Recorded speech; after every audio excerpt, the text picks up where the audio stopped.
오늘 안식일 환영 예배는 그리스도인의 모본이신 예수라는 제목으로 윤기섭 장로님께서 말씀해 주시겠습니다. 안녕하세요. 네, 예, 안녕하세요. 이제 또 주의 말씀을 공부하는 시간인데요. 저는 이제 그 한자를 섞어서 제가 이제 기독교의 의미, 재림의 의미, 타락과 선악에 대한 거 있는데요. 오늘은 겸손과 겸비에 대한 것들을 할 건데요. 그 우리 모든 그리스도인들의 모본이신 예수님의 그런 모습을 통해서 우리는 어떻게 생활해야 될 것인가 하는 것들을 공부하게 됐습니다. 우선 마태복음 21장 9절에 보면요. 시온에 따라 크게 기뻐할지어다. 예루살렘에 따라 즐거이 부를지어다. 보라 내 왕이 내게 임하시나니 그는 공의로우시며 구원을 베푸시며 겸손하여서 나귀를 타시나니 나귀의 작은 것 곧 나귀 새끼니라 이렇게 표현하고 있어요. 근데 여기 보면 하늘의 왕이 어떻게 해요? 이 땅에 오셔서 나귀를 타시는데 그것을 겸손하다 이렇게 표현하고 있습니다. 또 다른 데서는 겸손과 동일한 의미로서 겸비하다 이렇게 한자로 표시하고 있는데 우선 겸손과 겸비의 의미를 한자는 어떻게 또 설명하는지 한번 본 다음에요. 또 말씀을 이어가도록 하겠습니다. 겸손이라는 것은요, 우선 남을 존중하고 자기를 낮추는 태도가 있기 때문에 겸비하고 가히 사전적인 의미가 같습니다. 겸비도 겸손하게 낮추다는 뜻인데 우선 겸자는 굉장히 복잡하게 생겼습니다. 이렇게 한자를 보면 겸손할 겸자가 이렇게 있는데요. 예, 또 목사님 눌러주세요. 예, 겸손한 결자를 보면 획수가 굉장히 많고 되게 복잡하게 쓰여져 있어요. 그렇지만 이걸 하나하나씩 이제 분석해서 보면 어떻게 되냐면요. 맨 앞에 보이는 것이 말씀 원자입니다. 점주자, 석삼자, 입구자. 그래서 삼위일체 하나님의 입에서 나온 것이 말씀이다. 이렇게 우리가 생각할 수 있고요. 그 다음에는 이제 두 개의 단어가 합쳐져서 하나처럼 이제 결합돼서 보이게 되는데 이것은 그 우선 무슨 나라가 보이냐면요. 그 나무 목자에다가 위에다가 이렇게 잎사귀를 딱 붙이면 그것이 벼 화자가 됩니다. 그래서 이것은 잘 익어서 고개 숙인 벼의 모습이 되고요. 그다음에 그 벼 화자에다가 거기다 손이 하나 딱 보이는데 벼를 손으로 잡고 있는 모습이거든요. 그래서 그것을 잡을 병자라고 해요. 벼가 다 익으면 한 손에는 낫을 들고 한 손에는 벼를 잡고 이렇게 수확할 때 벼를 잡게 되는데 그때 사용하는 단어가 잡을 병자입니다. 그런데 잡을 병자가 두 개를 합치면 두 개니까 겸할 겸자가 돼요. 그래서 한 손에 벼 두 포기를 한꺼번에 잡았다 이렇게 볼 수 있습니다. 그런데 그 겸손을 겸자를 보면 말씀 원자에다가 겸할 겸자가 붙어져 가지고 좀 어떻게 보면 복잡하지만 이것은 하나님의 말씀과 또 우리가 생업에서 열심히 일하는 것, 그러니까 자기가 하고 있는 현재의 직장에서 열심히 일하면서도 어떻게 해요? 하나님의 말씀을 꼭 붙잡고 열심히 생활하고 신앙생활하고 직장생활하고 사회생활하고 가정에서 어떻게든 어, 하나님의 뜻대로 살고자 하는 사람들이 겸손한 사람이다. 그래서 겸손할 겸자가 이렇게 만들어졌고요. 그 다음에 그 나오는 글자는 그 이것도 겸손할 손자예요. 손자인데 겸손할 손자예요. 근데 가운데 보면 있는 글자가 아들 자자가 보입니다. 여기서는 뭐 아들과 딸을 구분한 것이 아니라 자녀 모두를 말할 때 사용하는 표현으로서 아들 자자가 있고요. 그 다음에 그 옆에 실사자가 보여요. 실사자는 가는 실 멱자라고도 하는데 이것은 작을 요자랑 작을 소자 아주 작고 작은 것 그 옆에 그림 보면 그 누에고치 보이잖아요. 번데기 보이고 있는데 하얀 누에고치는 아주 가느다란 실이 나오거든요. 너무 가늘어서 잘 보이지 않으니까 누에고치 여러 개를 해서 그 실을 잡아당겨 가지고 쭉 예. 예? 나중에 이제 비단이 만들어지고 명주가 만들어지게 되는데요. 그래서 이제 그 가는 실사변에다가 위에다 이렇게 하나를 딱 붙이면 뭐가 되냐면 이을 개자가 돼요. 왜냐면 우리가 실은 길게 돼 있잖아요. 근데 워낙은 그게 어, 작고 가늘고 한 것들을 이렇게 여러 개를 하나로 합쳐서 이어서 또 실을 만드는 건데요. 그래서 그 이을 개자는 점주자에다 실사자가 합쳐져서 작은 실과 작은 실들이 이어져서 결국에는 아주 길고 긴 실이 만들어지는 것. 그래서 그것을 옷을 만들어 입고 그런 것을 보게 되는데요. 그래서 손자손이라는 것은 아들 자자하고 이을 개자가 합쳐져서 그 사람의 계보가 실처럼 쭉 이어집니다. 예를 들어서 뭐 6대죠. 뭐 고조 할아버지, 증조 할아버지, 그다음에 할아버지, 그다음에 아버지, 어머니, 그다음에 내가 있고요. 내 밑으로 아들, 손자, 증손, 뭐 고손, 현손 이렇게 막 나가는 걸 보고 있어요. 그래서 그 실이 이어지듯이 사람이 어떻게 해요? 쭉 그냥 아버지에서 아들로 계속해서 이어지는 걸 보게 되는데요. 그 손자에다가 맨 앞에 그 이제 뭐 달릴 주자 정식으로 쓰면 달릴 주자고요. 그다음에 이렇게 점을 두 개 찍고 아래로 쭉 내려간 것은 쉬엄쉬엄 갈 착자 뭐 이렇게도 써요. 달릴 착자도 쓰고 그것이 이제 손자가 합쳐져 가지고요. 자손 대대로 내려가면서 하나님을 믿는 신앙을 이어주는 사람이 겸손한 사람이다. 그래서 겸손하게 되면 어떻게 해요?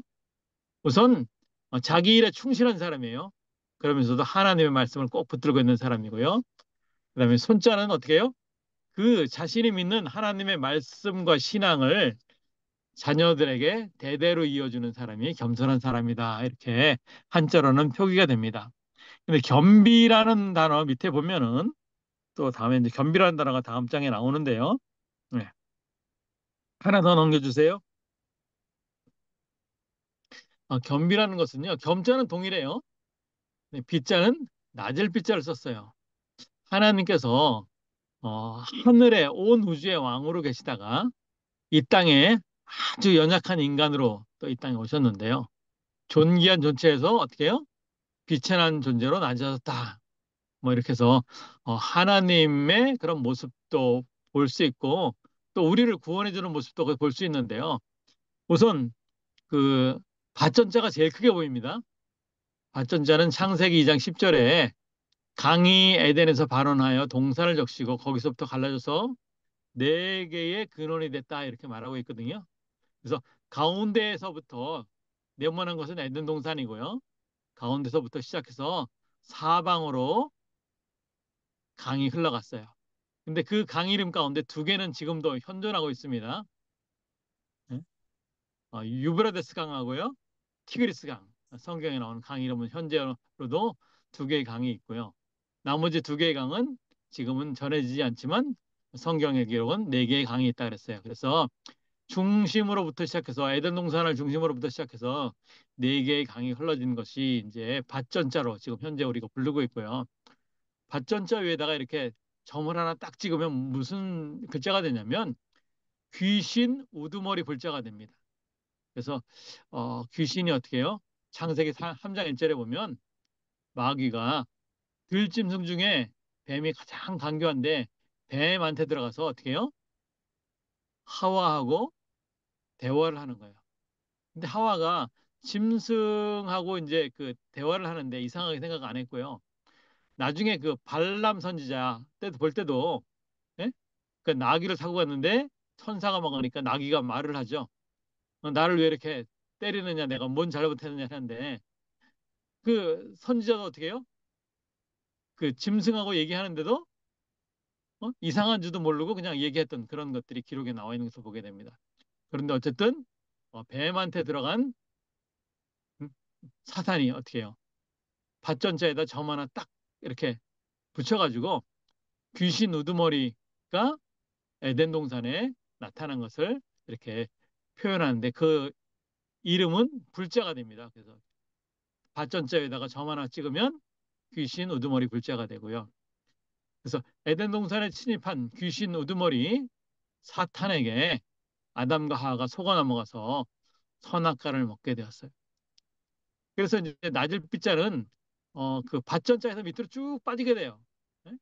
예. 귀신 우두머리 불자에다가 열 십자가 포함된 건데 어, 인간이 어떻게 해요?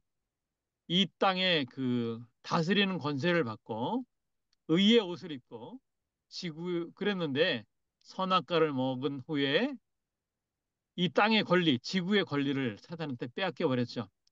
그리고 그 죄를 졌기 때문에 에덴 동산에서 더 이상 살 수 없게 됐어요. 왜냐하면 거기에는 생명과가 계속 있기 때문에 그 안에 살면서 생명과를 먹으면 죽지를 않거든요.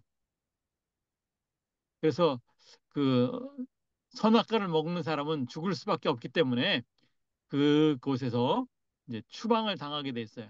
그래서 밭전자 밑으로 쭉 이렇게 선이 빠져나오는데 이것은 인간이 존귀한 존재에서 비천한 존재로 이렇게 떨어진 것을 보게 됩니다. 생각할 수 있고요. 그런데 하나님께서는 우리가 인간이 범죄하고 그다음에 무화과 나무로 부끄러움을 가렸지만 이 땅에 하나님께서 찾아오셔가지고 구원의 길을 가르쳐 주셨으니까 우리가 잘 아는 원복음이 있는데 그래서 여인의 후손이 오심을 기다리게 하였고 그때 그 양을 잡아서 제사를 드리게 되는데 양 가죽으로는 어떻게 해요? 부끄러움을 가릴 수 있는 가죽옷을 만들어줬죠. 무스탕. 그래서 그 옷을 입고 어떻게 해요? 에덴 동산에서 나오면서 우리가 살아날 수 있는 가망이 있다. 희망을 얻게 되었어요. 그런데 그 밑에 보면 밭전자 밑에 보면 뭐가 있냐면 십자, 열 십자가 보이는데 그래서 이 낮을 빛자라는 것은 그 기본되는 그 한자가 뭐냐면 열 십자 부스에서 찾으면 낮을 빛자를 볼 수 있어요. 그래서 획수를 맞춰가 찾으면 보게 되는데 그 열 십자 위에 밭전자에서 이렇게 빠져나온 것이 얹혀져 있어요. 그것은 뭐냐면 인간의 기준으로 봤을 때는 죽음으로 떨어지는 인류가 가까스로 십자가를 붙잡아서 어떻게 해요? 십자가 위에 얹혀서 십자가를 붙들게 되면서 우리가 구원의 소망을 얻게 되었다 이렇게 생각할 수 있고요. 또 이제 하나님의 기준으로 볼 것 같으면 어떻게 해요? 하늘의 왕이 이 땅에 오셔서 겸비해서 낮아져서 이 땅에 오셔가지고 죽음의 나락으로 떨어지는 인간을 어떻게 해요?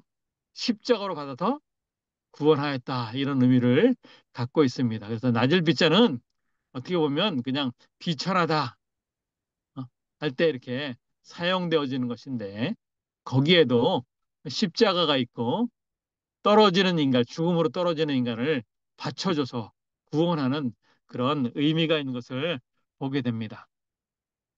그런데 우리는 하나님께서 하늘의 영광을 버리시고 이 땅에 오셨기 때문에 아, 하나님만이 그런 그 겸비하고 겸손한 사람이다 이렇게 생각을 하게 되지만 성경에는 겸손한 사람에 대해서 나오게 되는데 저는 그 중에서 오늘 그 역대하 33장에 나오는 므낫세 왕에 대해서 이야기를 하고자 합니다.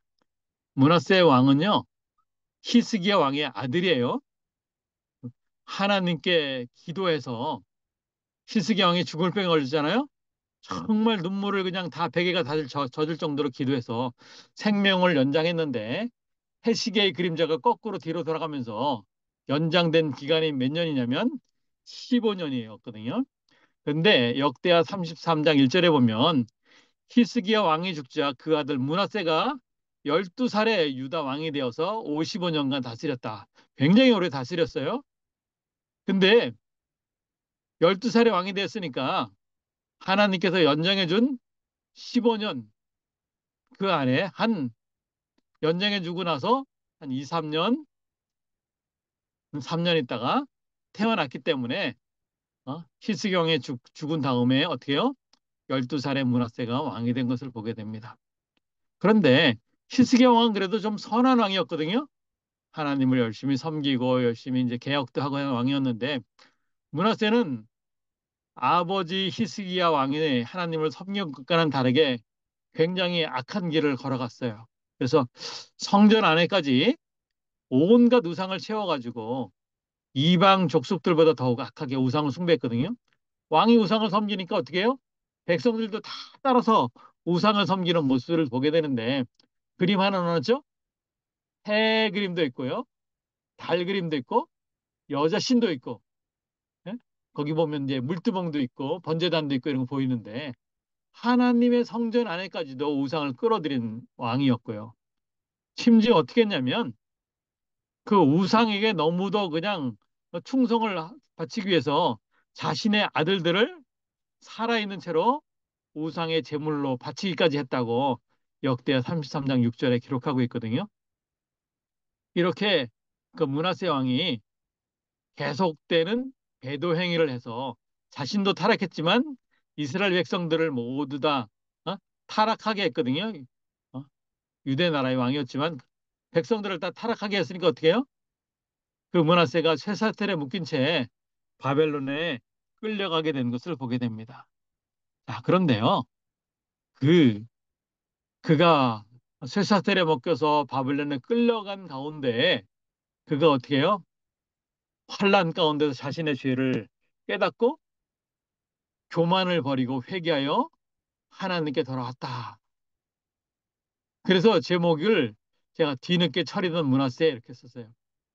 하나님께서는 그 므낫세의 겸비함과 기도를 들으시고 용서해 주셨다 하는 내용이 그 역대하 33장 12절에 나오는데 개역 한글에는 겸비라고 썼고요. 개역 개정 성경을 볼 것 같으면 하나님 여호와께 간구하고 조상들의 하나님 앞에 크게 겸손하였다. 그래서 겸비하고 겸손이 같은 의미로 사용된 것을 보게 됩니다. 그래서 하나님께서 용서해 주셔가지고 어떻게 해요? 다시 유다로 돌아와서 왕이 됐어요. 다시 왕자에 올라가가지고 므낫세가 12절 뒤에 13절에 보면 그제서야 여호와께서 하나님이신 줄을 알았다 이렇게 기록하고 있어요. 그리고 그 뒤에는 그가 회개에 합당한 열매를 맺기 위해서 종교 개혁을 하고 성전 예배를 회복한 일들을 보게 됩니다. 그래서 뒤늦게 철이 들었죠. 그렇지만 좀 너무 때가 늦어서 이스라엘 백성들이 완전히 하나님 앞에 돌아오지 못한 그런 안타까운 일들이 있는 것을 보게 됩니다. 그래서 이제 결론적으로 이제 마지막 페이지를 이제 볼 건데요. 네, 넘겨주세요, 목사님. 마지막 페이지 보면 목사님 다음 넘겨주세요. 어, 화면이 지금 나갔는데 마지막 페이지 넘겨주시면 되겠습니다.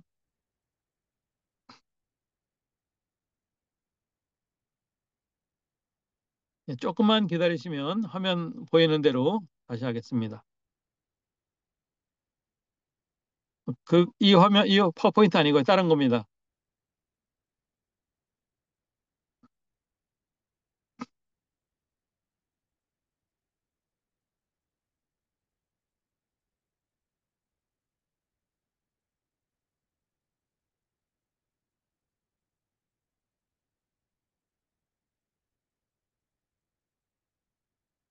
음,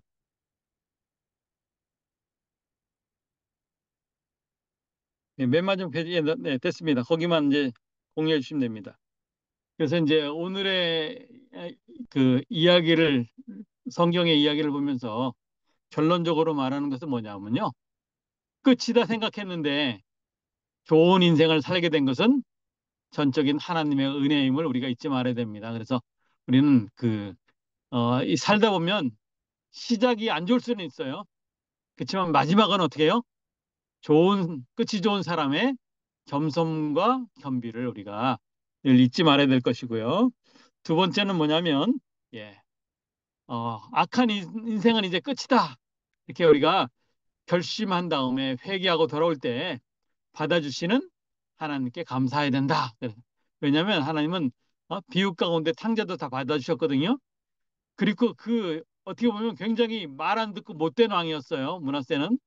그렇지만 그가 환란 가운데서 하나님께 기도하고 회개했을 때 그 왕을 다시 받아준 그런 모습들을 보게 됩니다. 또 세 번째는 어떤 것이냐면요. 이제 끝이다 생각되는 문제 앞에서 그 므낫세는 포기하지 않고 어떻게 해요?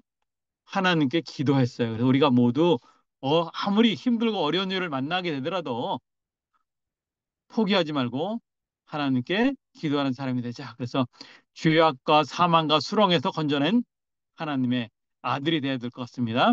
그리고 므낫세가 마지막에 어떻게 했냐면 하나님께 돌아왔으면 이제는 종교 개혁을 하고 성전 예배를 회복하는 성도가 되자. 이런 네 가지로서 이제 결론을 맺게 됐는데요. 성령의 열매를 맺은 성도들과 그다음에 하나님께서 오실 때 낫을 들고 온다 그랬잖아요. 재림하실 때 열매를 수확하러 다시 오시는 예수님. 그래서 우리가 이제 겸손할 때 겸자를 받는데 겸자에 뭐가 있어요? 네, 별을 잡고 수수하는 모습. 우리가 다 겸손한 사람이 되어서 우리를 낮추고 남을 높이고 성도를 잘 섬기고 하나님께서 예수님께서 다시 이 땅에 우리를 데리러 오실 때 알곡이 되어서 수수함을 받아서 하늘나라에 들어갈 수 있는 우리 성도님들이 됐으면 좋겠고요. 그래서 우리가 예수님의 모본이신 그 겸손에 대해서 오늘 공부를 했는데요. 우리 성도님들이 늘 하나님의 축복받는 귀한 성도들 그리고 우리가 이 땅에 살면서 잘못한 일 많거든요. 그렇지만 두려워하지 말고 문하세처럼 정말 큰 죄악을 졌지만 하나님 앞에 나가서 기도할 수 있는 포기하지 않고 끝까지 하나님께 매달릴 수 있는 그런 성도님이 됐으면 좋겠습니다. 그래서 오늘 말씀을 여기서 마치도록 하겠습니다. 네, 네, 예. 감사합니다. 네. 오늘 말씀을 통해서 혹시, 아, 이런 하나님의 어떤 음성을 들었다. 이거 너무 새롭게 깨달았고 이런 결심을 한다 하는 거 혹시 있으십니까? 음소거 해제해 주시고요. 은혜 나눌 거 있으신 분은 잠깐 말씀해 주시기 바랍니다. 지금 한 7분 정도 남았거든요. 쓰시면 기도하고 마치고요.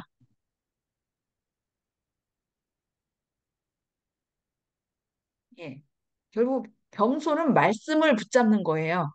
겸손은 말씀을 붙잡고 나를 낮추는 것이 겸손이지 그냥 비굴하게 예, 예, 알았습니다. 그러면서 자기만 그냥 이렇게 말만 낮추는 것이 겸손이 아니라 자신의 어떤 생각보다는 하나님의 말씀을 붙잡는 것이 겸손이라는 거. 그리고 우리가 그것을 자자손손에게 그 믿음을 유산으로 남겨주는 것이 바로 하나님께서 기뻐하는 겸손이라는 것을 생각해야 되겠습니다.